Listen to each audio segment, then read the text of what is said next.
Hello বন্ধুরা, সবাই কেমন আছো? আশা করি ভালোই আছো। তো আমি আজকে তেল পিঠা বানাবো। তো এখানে আমি নিয়েছি, এটা কিন্তু খেজুরের গুড়। তো খেজুরের গুড় আমি নিয়েছি 1 কাপ মতো, আর জল একটু গরম হতে দিয়ে দিয়েছি। ওই গরম জলের মধ্যে খেজুরটা গুলিয়ে নেব। আর এখানে আমি নিয়েছি 1.5 কাপ মতো চালের আটা।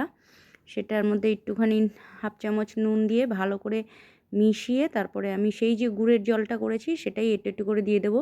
এটা হালকা গরম অবস্থায় থাকতে হবে। তো সেটাই অল্প অল্প করে দিয়ে ভালো করে আটাটাকে মেখে নেব। মানে এটা চালের গুঁড়ো আর কি। তো রেডিমেড যেটা কিনতে পাওয়া যায় সেটাই। তো ভালো করে আমাকে নাড়তে হবে। তো নাড়তে নাড়তে বলে রাখি, ভিডিওটা যদি ভালো লাগে অবশ্যই লাইক কমেন্ট শেয়ার করবে, আর আমার চ্যানেলটাকে সাবস্ক্রাইব করে নেবে। সবাই ভালো থাকবে। তো তারপরে আমি এই ইয়ে গোলাটাকে ভালো করে গুলবো। যতক্ষণ আপনাদের হাতের শক্তি থাকে অত গুলতে হবে। গুলতে গুলতে যখন এইরকম একটা টেক্সচারে চলে আসবে যে আমার এই এটার মধ্যে লেগে থাকবে না স্প্যাচুলাটার মধ্যে, সেই রকম অবস্থায় রেখে তারপরে আমি এটাকে রেখে দেবো 15-20 মিনিটের মতো রেস্টে বা আধ ঘন্টা।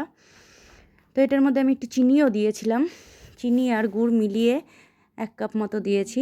তারপরে আমি ভালো করে একটা লোহার কড়াই এটা, তো সেটার মধ্যে তেল ভালো করে গরম করে, বেশি করে তেল নিতে হবে অবশ্যই। তেল ভালো করে গরম হয়ে গেলে তারপরে আমি একটা ছোট্ট হাতার মধ্যে দিয়ে ওটা দিয়ে দেবো। আপনারা চাইলে কোনো গ্লাসে বা কোনো ছোট মগের মধ্যে করেও দিতে পারেন। তো আমার একটা হয়ে গেছে, দেখলেনই ভেতরটা কীরকম নরম হয়েছে।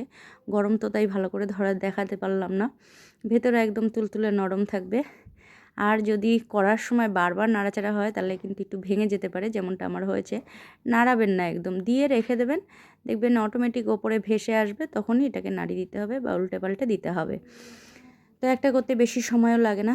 তো আমার লোহার কড়াইটাতে করতে গিয়ে তেল পড়ে যাচ্ছিলো, তাই জন্য আমি একটা প্যানে নিয়ে নিলাম।